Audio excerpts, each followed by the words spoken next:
La Sardegna, con i suoi dolci rilievi modellati dal tempo, le sue foreste per ampi tratti impenetrabili, il suo mare pacifico ma dall'umore bizzarro e talvolta imprevedibile, rivela ambienti naturali dai tratti forti ed emozionanti che solamente coloro che li amano e li rispettano riescono a cogliere negli aspetti più intimi e profondi.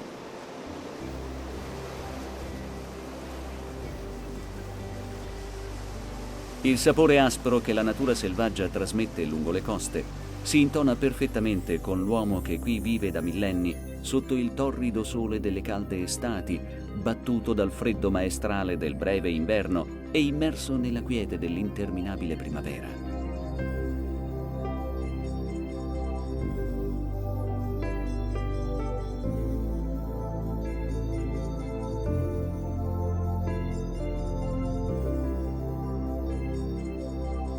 Questa è la sua vita, scandita dal vento, dal sole e dal mare.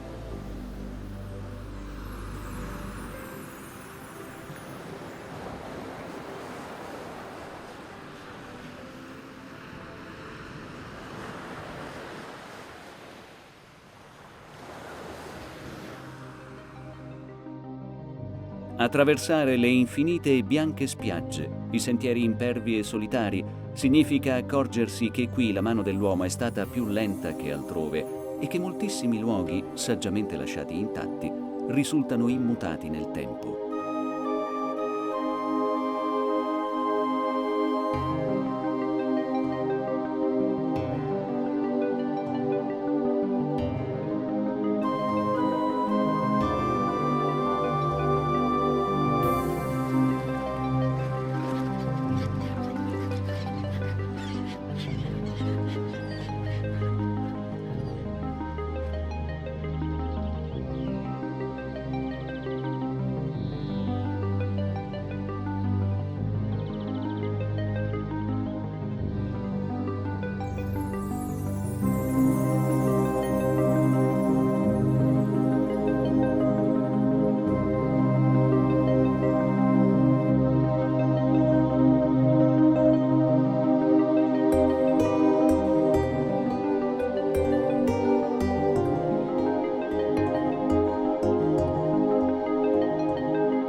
Questa terra dal sapore speciale si estende lungo la linea di costa per circa 1800 km e vanta una caratteristica che poche isole al mondo possiedono: la diversità costiera.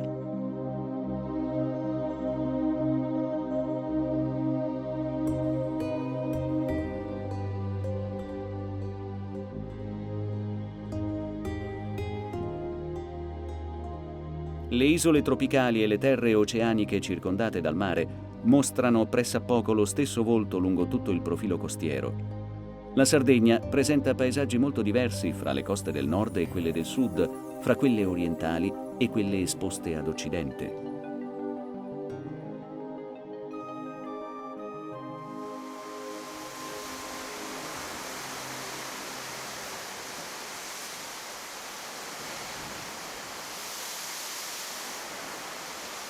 Varie caratteristiche compongono il mosaico di tali scenari.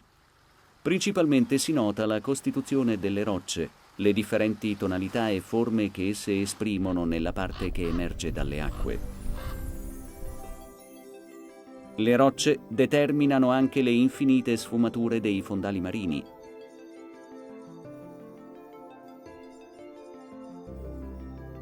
Tali formazioni sommerse da acque cristalline e da secche sabbiose donano a questo mare colori intensi e unici.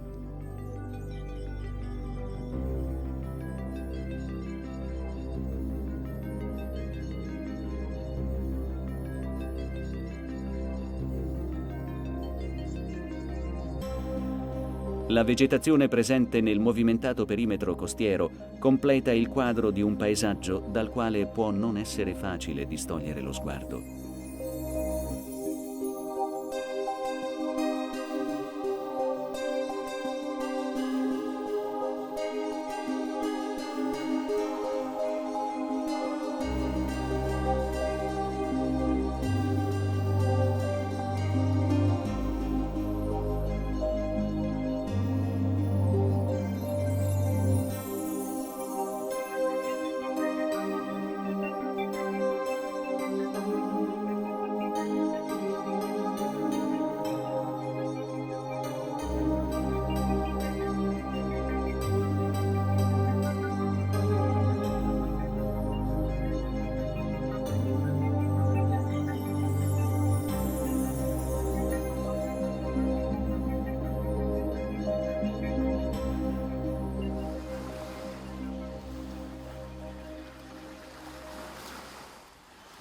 In epoca moderna, coloro che raggiungono la Sardegna lo fanno soprattutto per godere le delizie che questa terra generosa offre.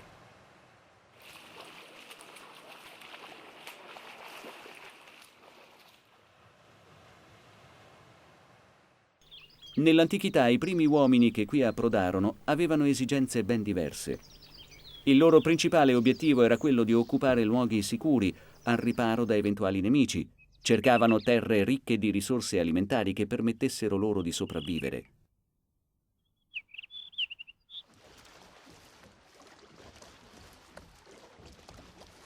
Le notizie degli abitanti che per primi si stabilirono in terra sarda e le antiche vicende isolane sono, come per tanti altri popoli, avvolte nella penombra della leggenda.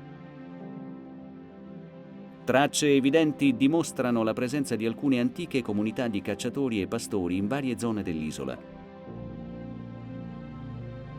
Vivevano in villaggi di capanne e praticavano il culto appreso dagli antichi abitanti di Babilonia che, dopo essere stati dispersi in molte parti della terra, trasferirono le loro credenze religiose ad altre popolazioni. Fra queste, il culto del Dio Padre, rappresentato dai menhir, megaliti dal simbolo fallico piantati nel terreno, e il culto della Dea Madre, assorbito e praticato dalle più importanti religioni oggi esistenti sulla Terra, comprese alcune cosiddette cristiane.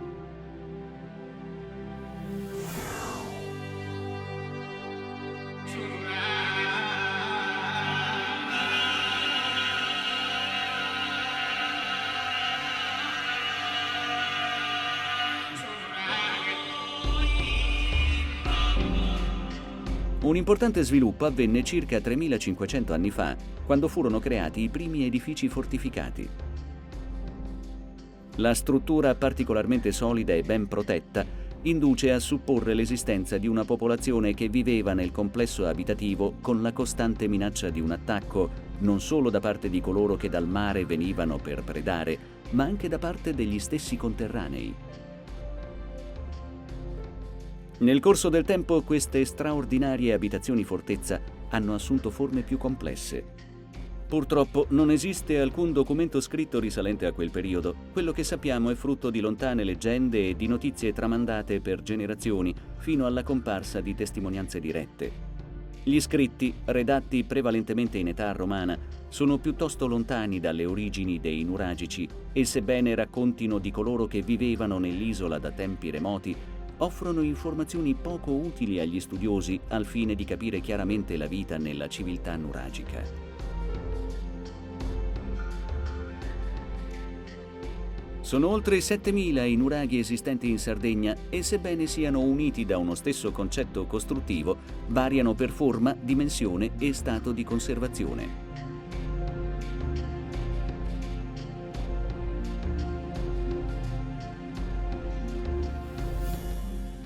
Queste imponenti torri troncoconiche in molti casi sono semplici e solitarie, in altri sono circondate dai resti di tante piccole capanne nelle quali viveva la popolazione del villaggio.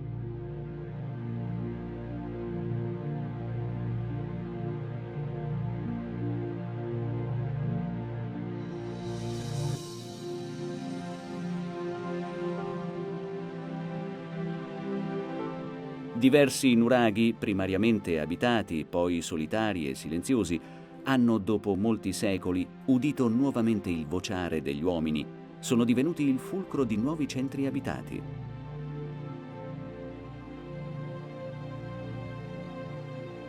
Altri sono stati costruiti nei punti più impervi per garantire un'ottima visuale e, purtroppo, risultano essere poco più di un informe ammasso di pietre.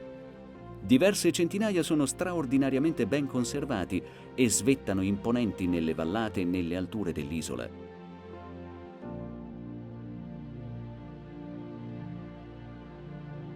Fra tutti, il più noto è forse il nuraghe di Barumini. Eretto nella fertile regione della Marmilla in provincia di Cagliari, appartiene a quei sistemi nuragici di tipo polilobato provvisti di mura protettive, bastioni e torri angolari. Questo complesso, con le sue 4 torri, era una vera e propria fortezza e probabilmente rivestiva una notevole importanza in ambito territoriale.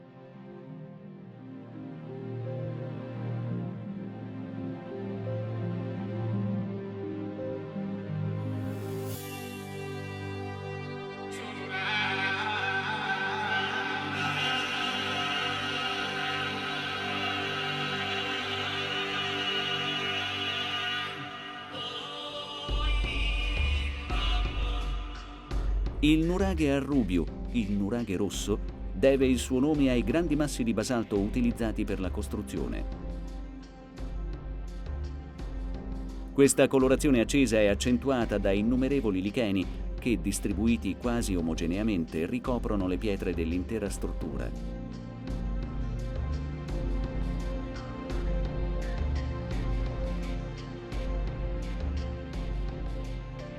Eretto nella provincia di Nuoro, Nuraghe Arrubiu vanta il primato di essere non solo il più grande dei nuraghi sardi finora scoperti, ma anche l'unico di tipo pentalobato, in quanto possiede ben 5 torri unite da una possente cinta muraria.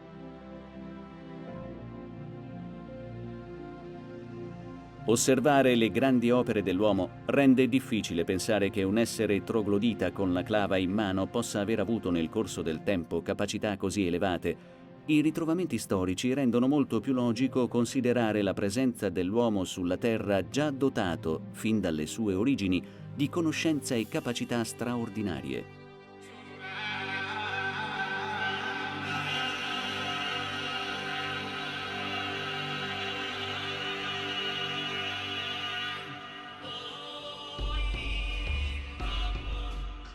Più a nord, nella provincia di Sassari, nei pressi di Torralba, il nuraghe di Santuantine incuriosisce per la forma triangolare del grande basamento, al centro del quale si erge il mastio, la grande torre, che in origine era costruita su 3 piani.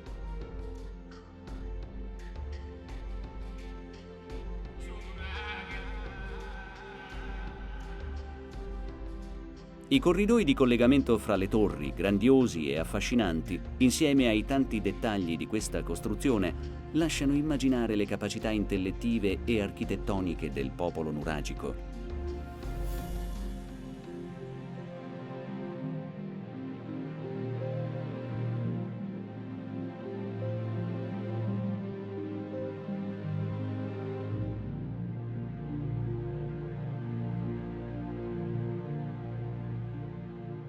Nella provincia di Oristano, vicino ad Abbasanta, maestoso si leva il nuraghe Losa.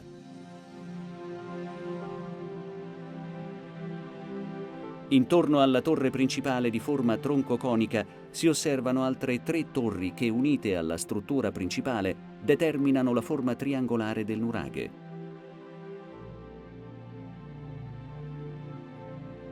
Il nuraghe Losa si differenzia da altre costruzioni dalla pianta simile per l'assenza di un cortile interno, presente invece in altri nuraghi di questo tipo.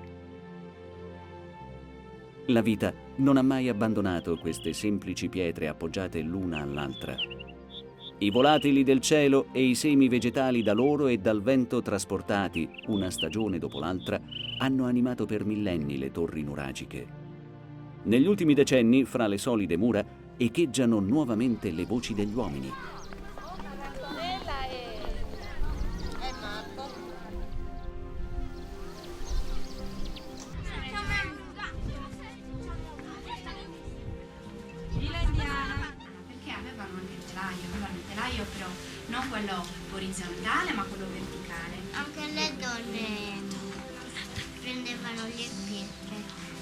Noi sardi abbiamo avuto origine dalla civiltà nuragica. Guarda, quello che posso dirti è che i nuragici erano sardi. In Sardegna abitavano già persone durante il periodo nuragico ed erano proprio originari della Sardegna. La civiltà nuragica è nata ed è stata vissuta dai sardi, da coloro che già da tempo vivevano in quest'isola, la Sardegna. Ma come vivevano? Quegli uomini, donne, bambini, che aspetto avevano? Quale lingua parlavano? Certo, le ipotesi sono tante e non sempre possiamo avere delle certezze.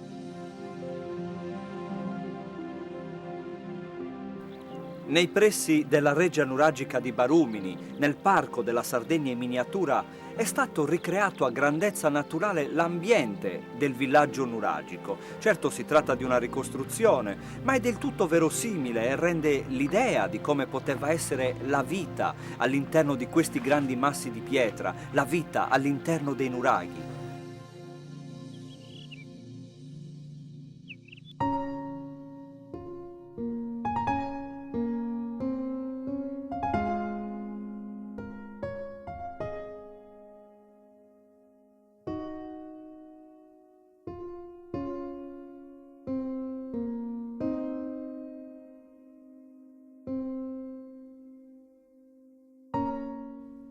Un gran numero di questi monumenti, rimasti intatti per millenni, sono scomparsi per sempre.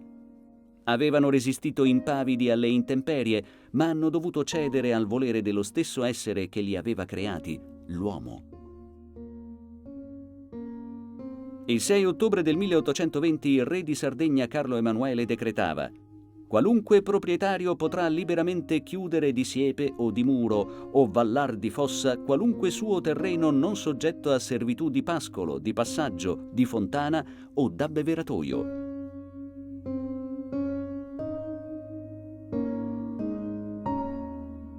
In seguito a questa legge, nota come l'Editto delle Chiudende, molti proprietari terrieri demolirono i nuraghi situati nelle loro vicinanze per recuperare le pietre utili alla recinzione delle loro terre.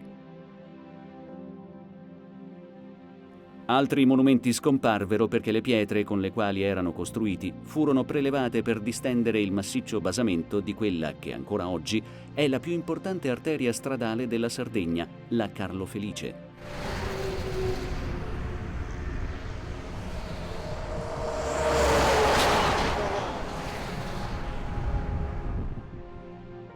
Purtroppo, della vita che animava i nuraghi molti aspetti restano tuttora avvolti nel mistero. Questi cumuli di pietre ammassati con intelligenza e ordine, invincibili e forti come coloro che li costruirono, probabilmente esisteranno per sempre. I giganti di pietra parleranno nel silenzio dell'originale civiltà nuragica e coloro che li osserveranno, affascinati, capiranno che i nuraghi sono il simbolo, la radice storica del popolo sardo.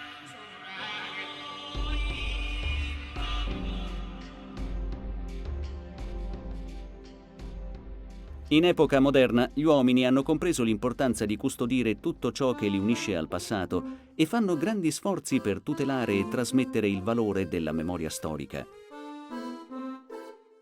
Gli abitanti della Sardegna godono di una forte identità regionale, vivono con orgoglio l'appartenenza alla grande famiglia dei sardi, nonostante le evidenti differenze sociali, culturali e relative alla loro origine. Anche la lingua e la cultura sarda, sebbene unite dal senso di appartenenza alla grande comunità isolana, si esprimono in modi differenti. Non metano! Che è iniziato a passare, ma... Hai recuperato tutti i tresulati. Comunque, una diosa andava bene. E te così ne va qua cosa? Tutto gorgio a me mi portavo. Che saporio gusto, che saporio. Come panna sei figlio mio. Il sardo è una lingua romanza, discende direttamente dal latino volgare. Sebbene a partire dall'VIII secolo a.C. l'isola sia stata frequentata dai Fenici e secoli dopo dai Cartaginesi, il lungo processo di formazione della lingua degli isolani inizia a consolidarsi solamente quando la conquista romana del 238 a.C. determina una massiccia diffusione del latino in tutta la Sardegna. Ma vai allegria, dai un bottigello! Peppe, a te mi si mette dai noce, bene, vai di nuovo, Paguago! Ancora oggi, soprattutto nelle regioni centrali, in particolare nel nuorese, la fonetica della lingua sarda risulta essere una naturale prosecuzione della lingua latina. E quando andrà a compilare, e si sta due famiglia, e no abbastenti riga, se podo si scritto tu. Dal 1300 al 1700 circa inizia un nuovo periodo della storia sarda. La Sardegna conosce prima il dominio catalano, poi quello aragonese e infine quello spagnolo. Dal punto di vista linguistico, queste vicende hanno segnato profondamente la fisionomia della lingua sarda. La diffusione della lingua catalana si affermò nelle città, in particolare a Cagliari più che altrove, mentre nei paesi si continuò a parlare il sardo. Fai da ciettai, figu morisca, figu, pollia, si corse d'unia di frutta. Alghero, affacciata naturalmente verso la Spagna, conserva ancora questo simpatico e scorrevole parlare iberico. 1100 francs. A lei hanno fatto come una cosa fatta apposta, ma si taglia all'altra. Dai che anche se smugliezza vuol mangiare, dai. Amico che ha accabato un gol. Vedi? E avete detto che stiamo il Franz. E al cesso un piesame. No, allora ti giriva pizza la birra. La solare città di Alghero, sebbene sia stata fondata molto tempo prima, fin dal lontano 1353 si presenta circondata da alte mura. La possente fortificazione ricorda il tempo in cui catalani e aragonesi dominavano l'isola.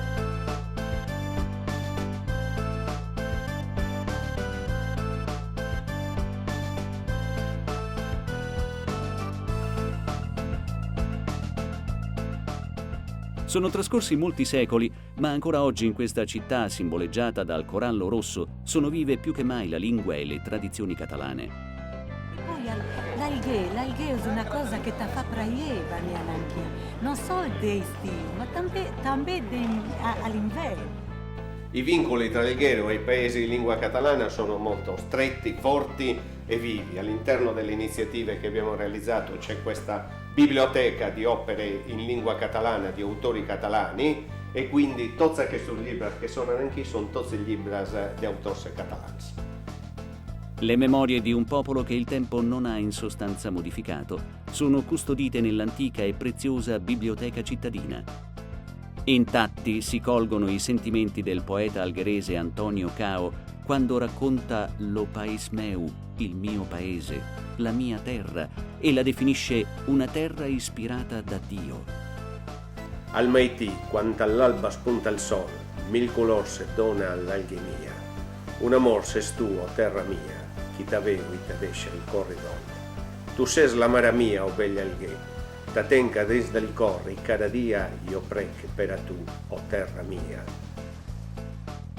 Fino a quando i genitori continueranno a trasmettere la lingua catalana ai loro figli, le colorite espressioni algheresi saranno sempre i melodiosi segnali della storia di un popolo.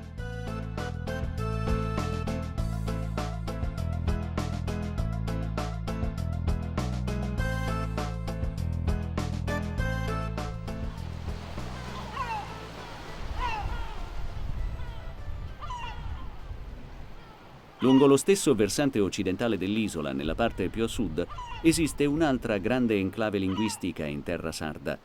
Speriamo che anche da bello tempo. Pigiamo qualche 2 o 3 pesci. Però ne conviene ci pigiò saloi invece da noi. La lingua tabarchina, racchiusa nell'affascinante isola di San Pietro, è parlata in particolare nella cittadina di Carloforte.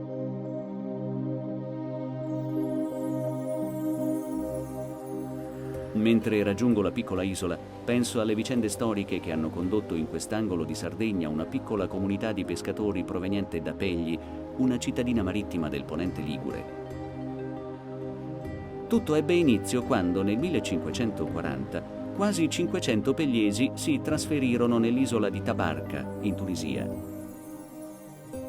Molti di loro erano pescatori di corallo, ma della comitiva facevano parte anche alcune decine di artigiani, fra i quali esperti falegnami, muratori e carpentieri, oltre a un consistente numero di soldati. Il forte genovese ancora oggi domina la sommità della piccolissima isola di Tabarka, lunga 600 metri e larga 400, unita solo in anni recenti alla vicina costa tramite un istmo artificiale.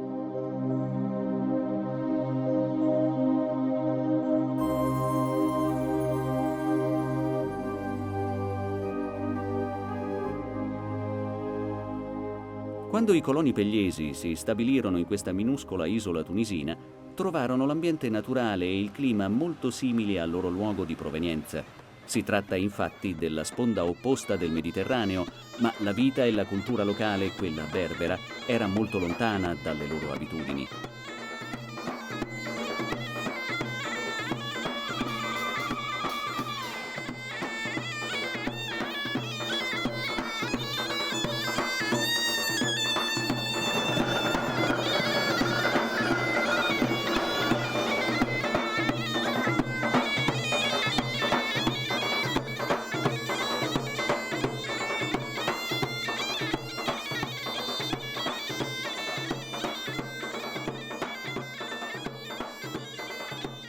Alcune generazioni dopo l'arrivo dei coloni pegliesi appariva così la terra dei loro figli tabarchini che, esasperati dalle continue incursioni barbaresche, accettarono l'invito del re Carlo Emanuele III di Savoia di trasferirsi e popolare le terre disabitate del regno.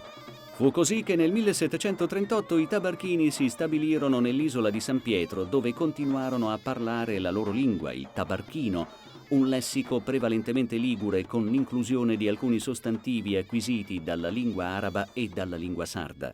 Siamo a incontrare delle difficoltà meglio grosse da pesca, enquanto che è abusivismo che fa qui, cioè non ci dà regole. Ma mattina. Sì, precisamente. E come sei con come sei con il tempo del lungo, perché va a fare spazio, a uno che va. I nostri figli quando andavano in locali non ne bevevano acqua. Sì. Scusa. A Carloforte è ancora molto vivo il ricordo della tunisina città di Tabarka, tanto che circa l'80% della popolazione parla correntemente il tabarchino in quest'isola sarda.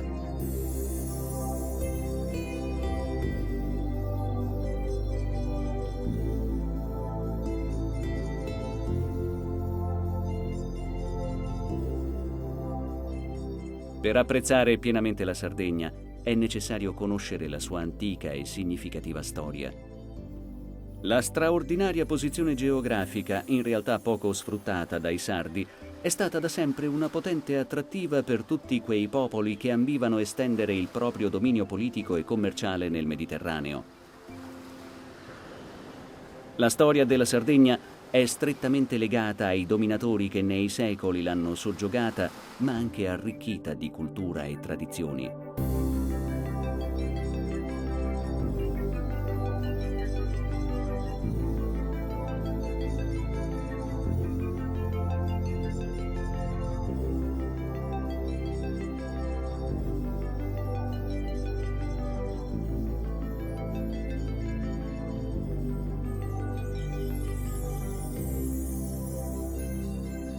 Gli eventi e soprattutto gli uomini che nel corso del tempo l'hanno dominata, vissuta e cambiata hanno sempre lasciato una testimonianza della vita passata, rendendo la nostra esistenza più ricca di significati, offrendoci molti spunti e riflessioni e lasciando poi alla nostra fantasia di immaginare quel mondo lontano dove la Sardegna ha avuto e ancora oggi possiede la sua importanza e il suo ruolo di protagonista nel cuore del Mediterraneo.